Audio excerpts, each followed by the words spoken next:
Welcome back to the Hour of the Time. I'm William Cooper. Before we get into the continuation of mind control in America, ladies and gentlemen, I want to tell you a little bit about our new organization, the Intelligence Service. It used to be known as CAGI, the Citizens Agency for Joint Intelligence, is now the Intelligence Service. You see, a long time ago, I realized, when I began to understand as a member of the Office of Naval Intelligence, that all was not as it should be. The public was living in fantasy land, and I had been living in fantasy land most of my life, had no idea what the reality of the world really was until I was exposed to it when I was inadvertently thrust into the intelligence arena. And I realized at that moment that information, ladies and gentlemen, not money, is power. And specifically, information, not money, is the power of the 90s. Now, I've been trying for several years to make an avenue of information available to the people. And now that we must form the militia again, to the militia, which is, as a matter of fact, the whole of the people. The mission of the Intelligence Service is to guarantee the security of a free state. We will provide for the gathering, analysis, and distribution of intelligence for the whole of the people, the militia. We will help the people to form a legal and lawful militia in every state to execute, if required, the laws of the Union, suppress insurrection, repel invasion, and protect and defend the Constitution of the United States of America against all enemies, foreign or domestic. The method that we will use to do this, ladies and gentlemen, is to identify and recruit a nucleus of leaders who will accomplish the following. Number one, establish a network of covert agents to collect raw intelligence from all sources. 2, forward that intelligence to the St. John's Research Center for analysis and distribution, and should have anything happen to this center, we will provide a secondary point to forward the information. Number 3, maintain the Research Center as a library and records repository for the use of the members and the whole of the people, the militia. Now, I put this together at great cost. It's a very large building. I have collected over my life one of the best libraries in the nation, maybe the world, on specific subjects relative to what has happened in the world to bring us to this point today. Anyone can come in here and use our facilities. We will have an area where you may view videotapes from our extensive video library. Listen to audio tapes from our extensive audio library. And I'm not talking about tapes of the hour of the time, folks. I'm talking about tapes you never dreamed of. We will have television studios here. And, of course, we have the radio studios of the hour of the time. We will be holding classes and seminars and conventions all over the United States from time to time, and yes, sooner or later we will come to your area. 4, maintain radio studios for the worldwide satellite and shortwave broadcast of the hour of the time. 5, utilize the CAGI News Service for the publication of books such as Behold a Pale Horse and others, and a newspaper such as The Intelligence Analyst. 6, build and maintain television studios for the eventual production of a television series also named The Hour of the Time. And if those who have promised the help that they have promised us carry out their promise, we will be on television, ladies and gentlemen, all over the country on cable. 7, conduct seminars, conventions, and training sessions for those who need help in developing the skills needed to perform their assigned tasks in a more competent manner. And I'm specifically talking about members of the intelligence service. 8, provide for the production of audio tapes, videotapes, books, and materials for the education of the general public. 9, provide information on weapons handling, marksmanship, and the true purpose of the second article in Amendment to the Constitution. 10, provide information and materials for survival training and skills. Provide for low-cost survival equipment and long-term food storage items. 11, provide for the education of politicians, judges, city and state officials, sheriffs, police officers, military personnel, and anyone else who may be innocently helping to destroy the United States of America and create a one-world government under the United Nations. 12, to encourage people like you, ladies and gentlemen, to become active, to help us create a safe, secure, and promising future for ourselves, our children, and our posterity, and to help us to resist the movement toward worldwide totalitarian socialism. Now, if that sounds like something that you're interested, if you would like to join us in the fight to save our liberty, folks, just follow these very simple instructions. Send a check or money order made out to Annie, A-N-N-I-E. In fact, anything you ever send to us in the way of a negotiable instrument, make it out to Annie, A-N-N-I-E. Now, don't call and say Annie who or Annie what, or did he say Annie? Yes, I did, and it's just Annie, period. Send check or money order for $100 for a single membership, or $150 for a family membership. Now, when we say family membership, folks, we mean the adults in the family 18 years or over. Anything that we conduct, if you have a family membership, your children are welcome and they won't be charged for attendance. But the adults, as members, will be charged, but according to the membership. Upon receipt of your membership fee, we will then forward the oath of allegiance, which must be administered and notarized by a notary public. If you cannot take the oath, you cannot be a member. And I'll read you that oath in just a few moments. If you decide not to take the oath for any reason, return all materials. That means everything that we sent to you, no matter how insignificant it may seem to you, return those materials to us immediately, and we will send you a full return by first-class mail immediately upon receipt. Now, if you decide to take the oath and you become a member, you'll receive a large, very large, beautiful certificate of membership, an ID card identifying you as an agent of the intelligence service. You'll have a subscription to the intelligence analyst and an opportunity to receive a fully accredited press pass that will get you into places you never dreamed you would ever go. If you don't believe that, ask CAGI members who have had press passes. They'll tell you some tales. In addition, folks, you'll be assigned to the intelligence service station chief in your area for assignments.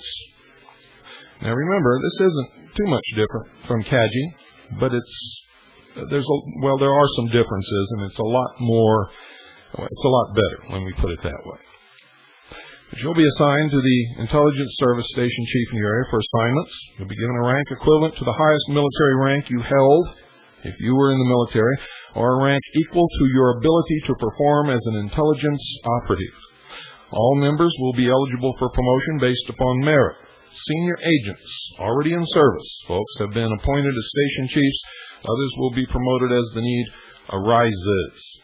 Why will we have military rank? Very simply, ladies and gentlemen, we are the intelligence arm of the militia. We can't get around it. It must be that way. Intelligence service members also receive very steep discounts, as most of you have discovered on the air here. You've ended up spending a lot of money because you weren't members. Those who are members have saved sometimes thousands of dollars.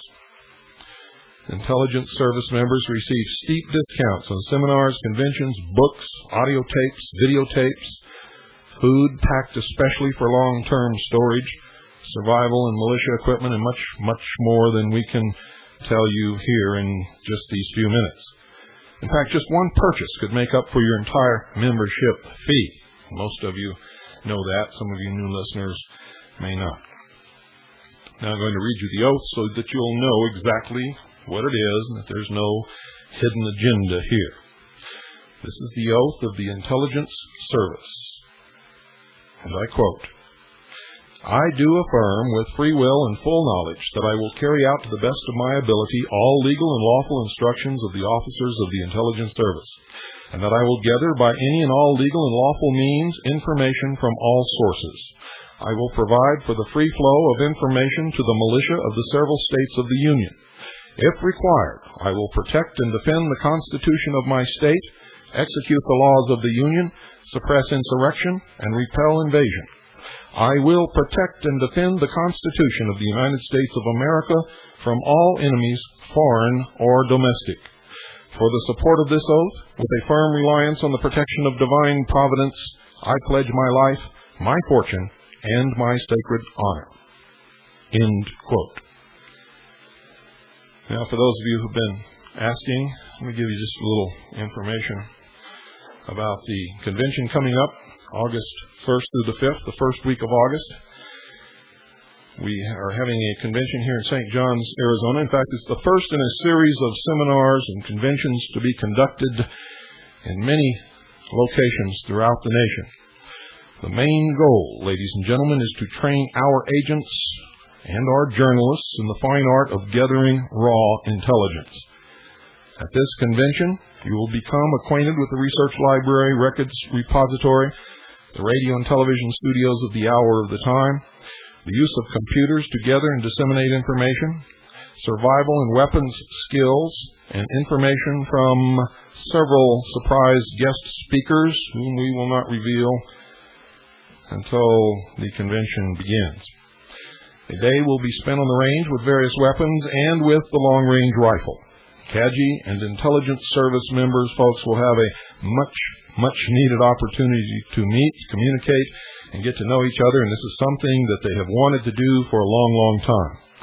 In fact, I'll bet you anything that lifelong friendships will blossom during the long evening conversations that I foresee.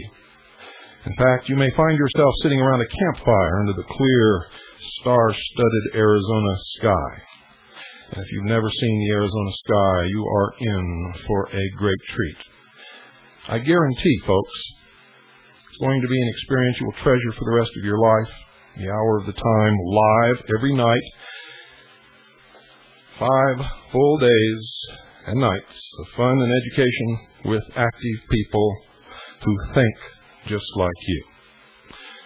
Prices and registration fees include all speakers, events, fees, and materials directly related to scheduled conference activities. Prices do not include transportation, meals, or lodging.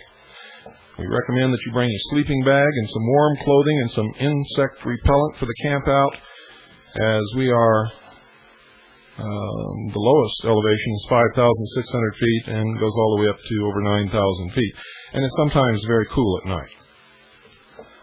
So, CAGI or Intelligence Service members, $100 per person. Intelligence Service members with a family membership are $150 per family. Non-members, I don't care who you are, $250 per person.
In the past, folks, the Soviet Union has invested large sums of time and money investigating microwaves.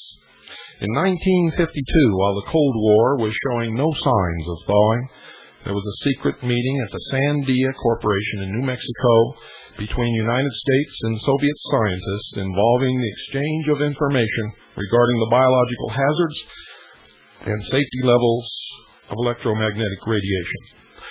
The Soviets possessed the greater preponderance of information, and the American scientists were unwilling to take it seriously, so they say. In subsequent meetings, the Soviet scientists continued to stress the seriousness of the risks, while American scientists downplayed their importance.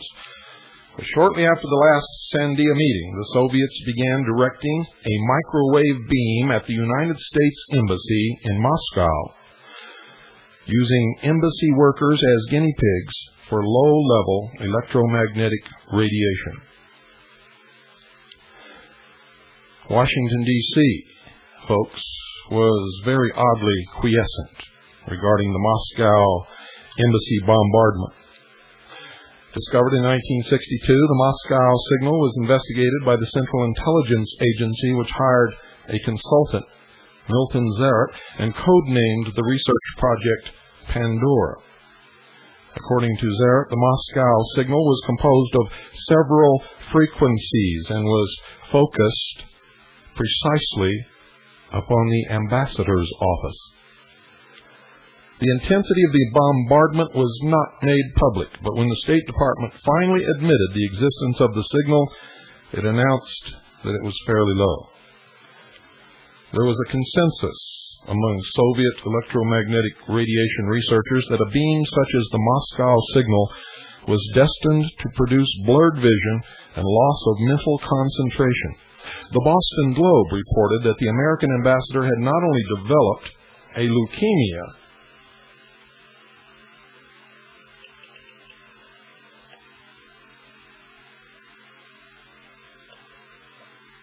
blood disease.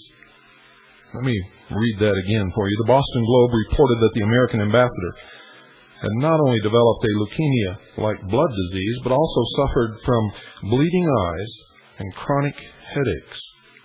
Under the CIA's Project Pandora, monkeys were brought into the embassy and exposed to the Moscow signal. They were found to have developed blood compensation anomalies and unusual chromosome counts. Embassy personnel were found to have a 40% higher than average white blood cell count. Now, a high white blood cell count, folks, usually is an indication of infection. While Operation Pandora's data gathering proceeded, embassy personnel continued working in the facility and were not informed of the bombardment until 10 years later.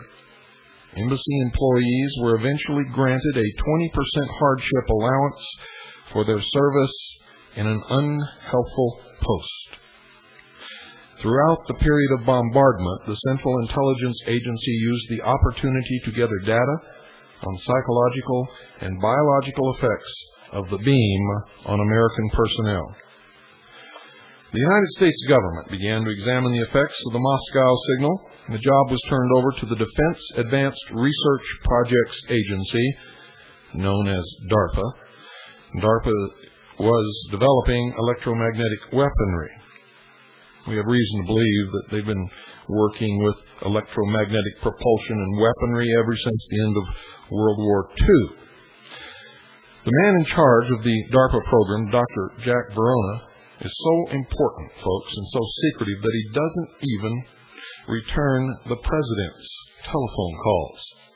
If you can imagine somebody who has that kind of power. The American public was never informed. They're never informed anyway. They were never informed that the military had planned to develop electromagnetic weapons until around 1982, when the revelation appeared in a Technical Air Force magazine.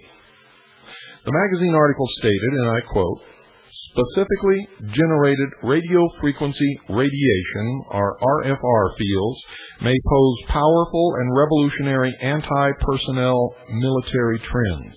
End quote.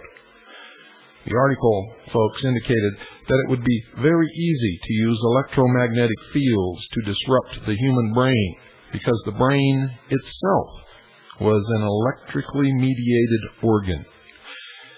It further indicated that a rapidly scanning RFR system would have a stunning or killing capability over a large area. The system was developable. Navy Captain Dr. Paul E. Taylor read a paper at the Air University Center for Aerospace Doctrine, Research, and Education at Maxwell Air Force Base, Alabama. Dr. Taylor was responsible for the Navy's radiation laboratory and had been studying radiation effects on humans. In his paper, Dr. Taylor stated, "The ability of individuals to function as soldiers could be degraded to such a point that would be combat ineffective. The system, folks, was so sophisticated that it employed microwaves and millimeter waves and was transportable by a large truck." Now, there's a place in California just a little north and east of San Francisco called Lawrence Livermore National Laboratory. It's in the South Bay area, and they've been working on the development of a brain bomb. A bomb could be dropped in the middle of a battlefield, which would produce microwaves, incapacitating the minds of soldiers within a circumscribed area. Applications of microwave technology in espionage were available for over 25 years. In a meeting in Berkeley, California, of the American Association for the Advancement of Science as early as 1965, Professor J. Anthony Douche of New York University provided an important segment of research in the field of memory control. Now, in layman's terms, so that you'll understand this, Professor Douche indicated that the mind is a transmitter, and if too much information is received, like too many vehicles on a crowded freeway, the brain ceases to transmit. The professor indicated that an excess of acetylcholine in the brain can interfere with the memory process and control.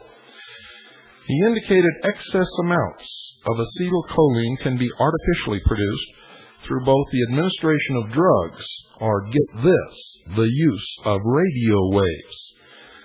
The process, and I've told you this before, you didn't believe me, but it's true. The process is called EDOM, or EDOM, electronic dissolution of memory. Remember, I told you on previous episodes of the Hour of the Time that there is a technology available to the intelligence community that can enable them to erase whole segments of the memory of a targeted person from quite a distance, in fact, and implant in the place where this memory used to exist, it's now gone, a new memory that in fact never happened in reality, but when the subject remembers, it will be as if this had really happened in their life. The memory transmission can be stopped, folks, for as long as the radio signal continues. As a result, the awareness of the person skips over those minutes during which he is subjected to the radio signal. Memory is distorted and time orientation is destroyed. Now, does that bring anything to mind? Those of you who are buying into this alien abduction bullshit? That's exactly what it is. Most of the people involved are agents of the Central Intelligence Agency. The most prominent is Bud Hopkins. According to Lincoln Lawrence, author of Were We Controlled, EDOM is now operational. Quote, there is already in use a small EDOM generator transmitter which can be concealed on the body of the person. Contact with this person, a casual handshake, or even just a touch transmits a tiny electronic charge plus an ultrasonic signal tone, which for a short period, which will disturb the time orientation of the person affected. It can be a potent weapon for hopelessly confusing evidence in the investigation of a crime. End quote. 30 years ago, folks, Alan Frey discovered that microwaves of 300 to 3,000 megahertz could be heard by people even if they were deaf, if pulsed at a certain rate, appearing to be originating just in back of the head. The sound boomed, clicked, hissed, or buzzed, depending upon the frequency. Now, this is a common occurrence reported by people who say that they had close encounters with extraterrestrial beings, that this buzzing in their head. Later research has shown that the perception of the waves take place just in front of the ears. The microwaves cause pressure waves in the brain tissue, and this phenomenon vibrates the sound receptors in the inner ear through the bone structure. Some microwaves are capable of directly stimulating the nerve cells of the auditory pathways. This has been confirmed with experiments with rats in which the sound registers 120 decibels, which is equal to the volume of a nearby jet during takeoff. Now, folks, aside from having the capability of causing pain and preventing auditory communication, a much more subtle effect was demonstrated at the Walter Reed Army Institute of Research by Dr. Joseph C. Sharp. Dr. Sharp himself was the subject of an experiment in which pulsed microwave audiograms, or the microwave analog of the sound vibrations of spoken words, were delivered to his brain in such a way that he was able to understand the words that were spoken. Military and undercover uses of such a device might include driving a subject crazy with inner voices in order to discredit him, or conveying undetectable instructions to a programmed assassin, making people believe that God is speaking to them, or that they are receiving channeled instruction from ascended masters, or from the spirit world, or from God or Jesus Christ himself. Get the picture? But the technology, folks, has been carried even a step further. It's been demonstrated by Dr. Ross Aday that microwaves can be used to directly bring about changes in the electrical patterns of different parts of the brain. His experiments showed that he could achieve the same mind control over animals as Dr. Delgado did in the bull incident. Now, Dr. Delgado used brain implants in his animals. Dr. Aday used microwave devices. Without preconditioning, he made animals act and look like electronic toys, carrying out his bidding on his command. No brain implantation. Now, let's go back into history a little bit. Let's go back, folks, to the conclusion of World War II. I think you'll find what you're going to learn here very illuminating, shall we say. But before we get to that, let's take a short break. Don't go away. As usual, I'll be right back.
only the best music on the hour of the time, all of it designed to deliver a message, even the classical selections that we play.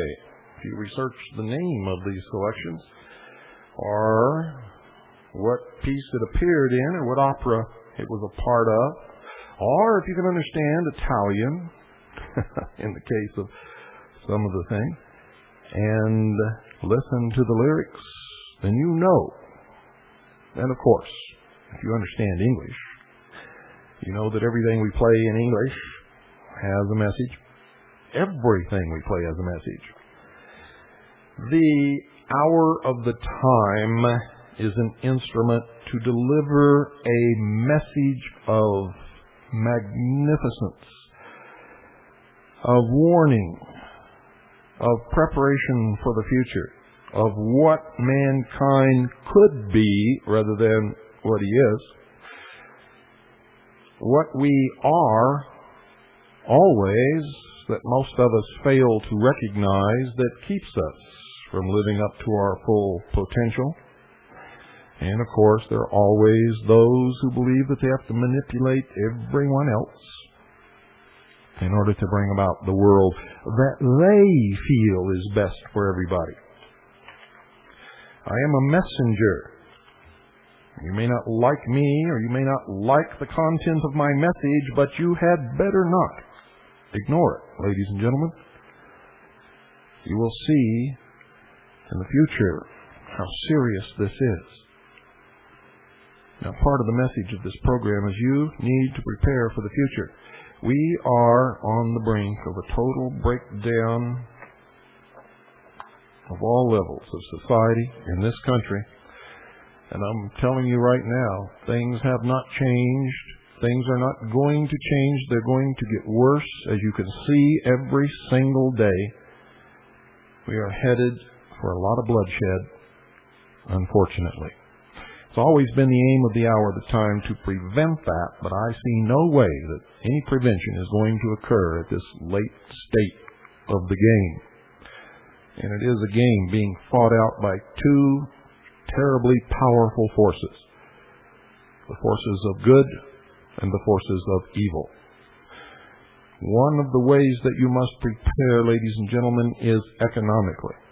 We can never get away from the fact that we are human beings and that we need certain things to survive, and that no one in their right mind in a state of complete societal breakdown is going to give you anything that they have, because by doing so, it will decrease their chances of survival.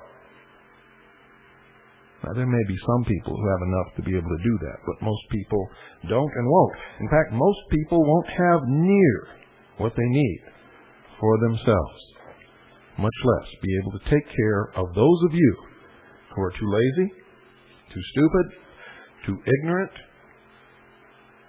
or just plain like to procrastinate instead of prepare. Those of you who think that at the last minute you're going to be able to take care of everything, you're wrong. Now, to prepare financially, I urge you to call our sponsor, Swiss America Trading.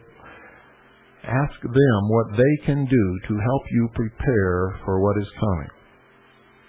And if you decide not to deal with them, call somebody else. Find somebody that you can deal with, although I do not believe, because I've tried it, that you'll find anyone better or more honest or more upfront or more capable than Swiss America Trading. So call them now, 1-800-289-2646. That's 1-800-289-2646. You know, folks, I don't tag my name to anything unless I really have checked it out and know that it's a good thing. So do it now. You'll be glad that you did. A great weight will be lifted from your shoulders. 1-800-289-2646. That's 1-800-289-2646. You'll be glad that you did.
At the conclusion of World War II, ladies and gentlemen, American investigators learned that Nazi doctors at the concentration camps in Germany had been conducting mind control experiments on inmates. They experimented with hypnosis and with the drug mescaline and several others. Now, mescaline is a quasi-synthetic extract of the peyote cactus and is very similar to LSD in the hallucinations which it produces. Though they did not achieve the degree of success they had desired, the SS interrogators, in conjunction with the doctors, were able to extract the most intimate secrets from the prisoners when the inmates were given very high doses of mescaline. There were fatal mind control experiments conducted at Auschwitz. The experiments there were described by one informant as brainwashing with chemicals. The informant said the Gestapo wasn't satisfied with extracting information by torture. So the next question was, why don't we do it like the Russians, who have been able to get confessions of guilt at their show trials? They tried various barbiturates and morphine derivatives, and after prisoners were fed a coffee-like substance, 2 of them died in the night and others died later. The mescaline experiments were written up in a lengthy report issued by the United States Naval Technical Mission, whose job it was, at the conclusion of the war, to scour all of Europe for every shred of industrial and scientific material that had been produced by the Third Reich. It was, folks, as a result of this report that the United States Navy became interested in mescaline as an interrogation tool. If you think the Nazis were bad, believe me, our intelligence community is just as bad or worse. The Navy initiated Project Chatter in 1947, the same year the Central Intelligence Agency was formed. The Chatter format included developing methods for acquiring information from people against their will, but without inflicting harm or pain. At the conclusion of the war, the OSS was designated as the investigative unit for the International Military Tribunal, which was to become known as the Nuremberg Trials. The purpose of Nuremberg was to try the principal Nazi leaders. Some Nazis were on trial for their experiments, and the United States was using its own truth drugs on these principal Nazi prisoners in our own experiments against namely Göring, Ribbentrop, Speer, and 8 others. So you see, we were trying them and extracting the information to convict them using the same crimes that they were being tried for. The justice in charge of the tribunal had given the OSS permission to use the drugs that he was getting ready to condemn the prisoners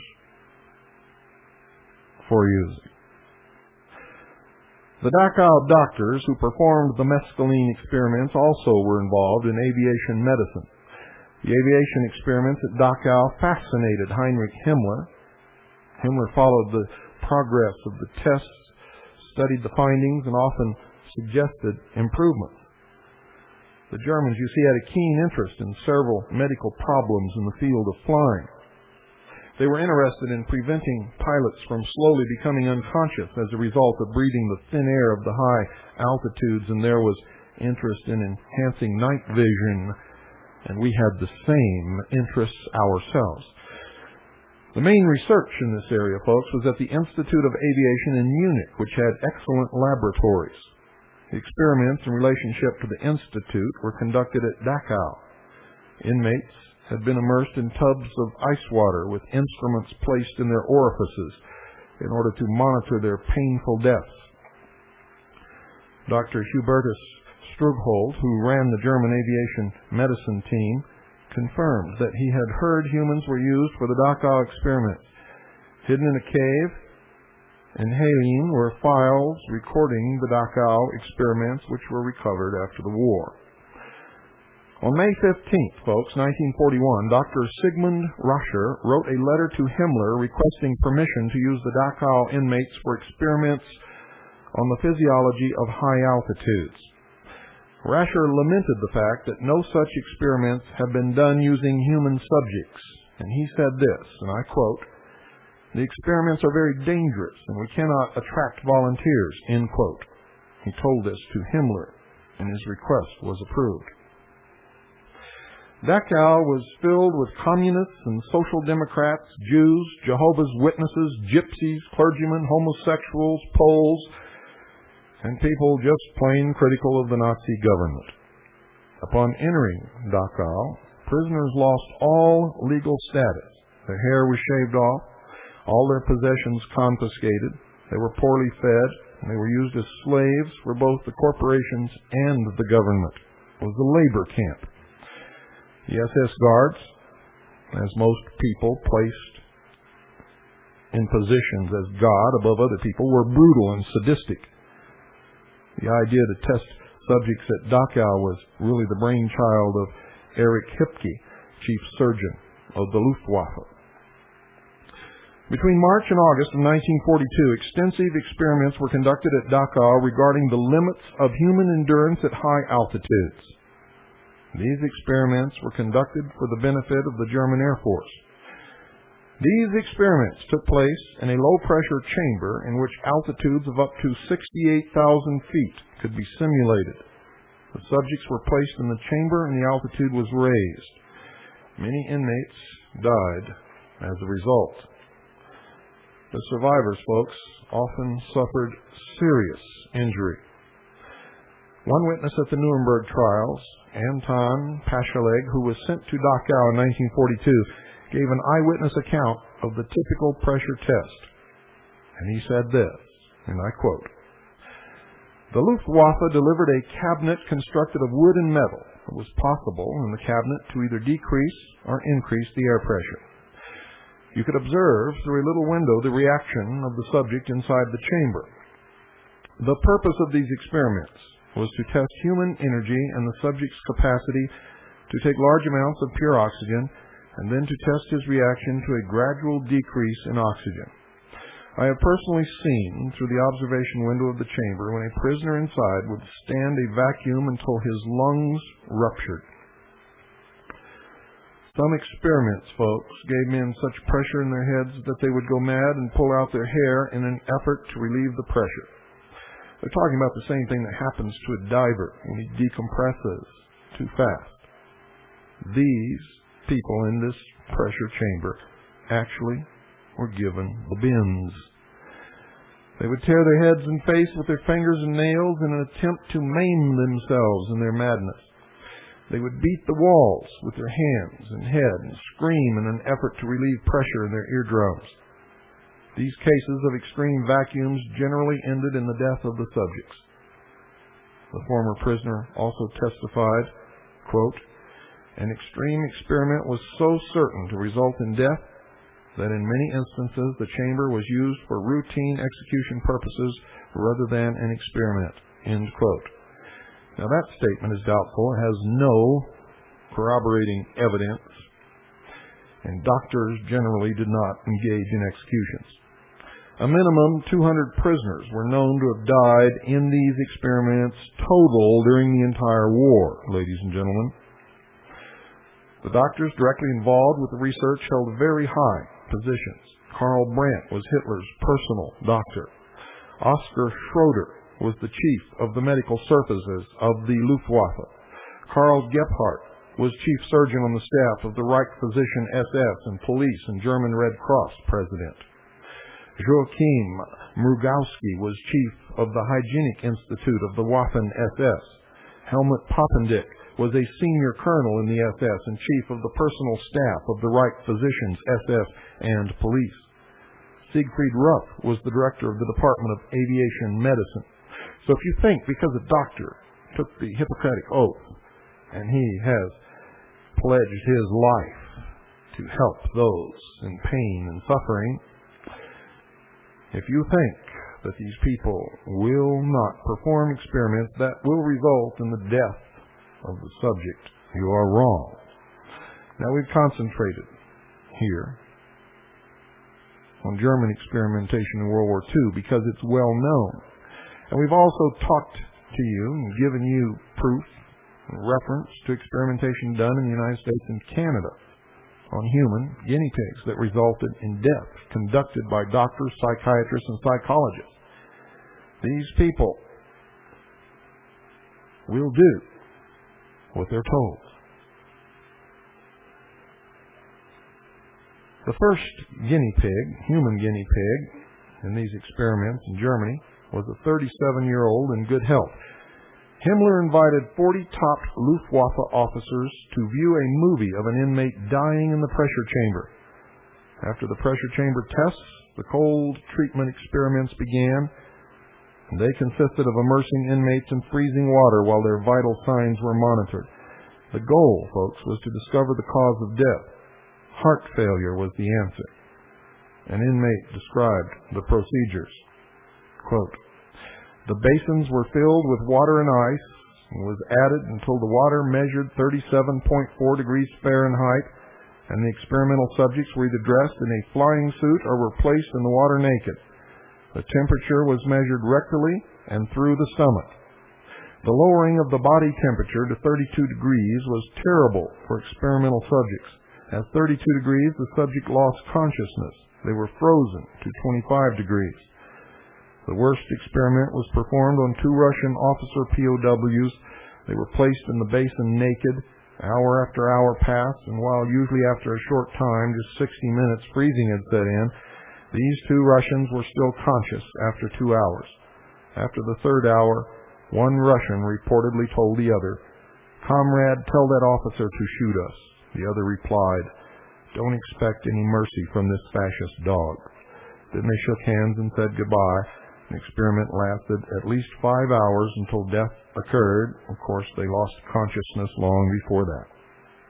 Now, should you think this so terrible, the United States Air Force conducted exactly the same experiments after the war using American servicemen volunteers. If any of them died, it's been well hidden.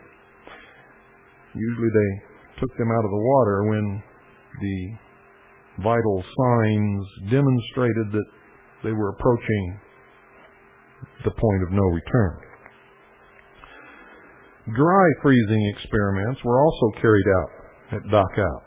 One subject was put outdoors on a stretcher at night when it was extremely cold. While covered with a linen sheet, a bucket of cold water was poured over him every hour. He was kept outdoors under sub-freezing conditions. In subsequent experiments, subjects were simply left outside naked in a court under freezing conditions for hours. Remember, these were experiments designed to find out what the human body could withstand under various conditions. They resulted in pain, suffering, torture, whatever you want to call it. Himmler gave permission to move the experiments to Auschwitz because it was more private and because the subjects of the experiment could howl all night if they wanted to. No one really gave a damn. The physical pain of freezing was and is terrible. The subjects died by inches. Heartbeat became totally irregular. Breathing difficulties and lung edema resulted. Hands and feet became frozen white. As the Germans began to lose the war, the aviation doctors began to keep their names from appearing in Himmler's files for fear of future recriminations, and they found other experiments to involve themselves in which were not so incriminating. Now, tomorrow night we'll continue, and we're going to talk about Project Paperclip. We're going to talk about some things that Americans would rather not talk about. But as usual, on the hour of the time, you will hear the truth whether you want to or not. Now, for those of you who are interested in applying for membership in the Intelligence Service or interested in attending the convention in the first week of August, the 1st through the 5th, you can write to us for information and do it soon. Registrations are coming in, and this is a big place, but we can only take so many people. The address, folks, is Post Office Box 1420. That's 1420. Show, spelled S-H-O-W. LOW, Arizona 85901. That's P.O. Box 1420, Show, Arizona 85901. Now, if you'd like to call the number here at the Research Center and the library, and by the way, books are going up on the shelves. One whole bank of shelves is full of books now. The titles would make your mouth drool. The number is 602, area code 602-337-2562. That's 602-337-2562. The fax, should you desire to send us a fax, is area code 602-337-2524. That's 602-337-2524. The computer BBS, folks, is online. We're ironing out all the bugs. It seems to be working pretty good now. Now, most of the BBS is for members only. However, we have 3 sections where the public can leave messages and download files or upload files. We have a public area where all topics are allowed for discussion. We have a market conference where you can leave postings for things you have for sale or advertisements of whatever kind. Make sure they're in good taste, though, or we'll delete them. And also a Hour of the Time conference where you can talk about this program. And if any of you out there are transcribing the Hour of the Time, we would like for you to post those transcriptions in that conference so that other people can download transcripts of the Hour of the Time and study them or use them or pass them around or whatever they want to do. If you are transcribing the Hour of the Time, folks, make sure that you transcribe it literally. Don't try to interpret what I say. Don't insert comments. Don't do anything. Don't mess with this program. If you want to transcribe it honestly and correctly. And let the world judge the information. Good night, folks. Sleep well. And God bless you all.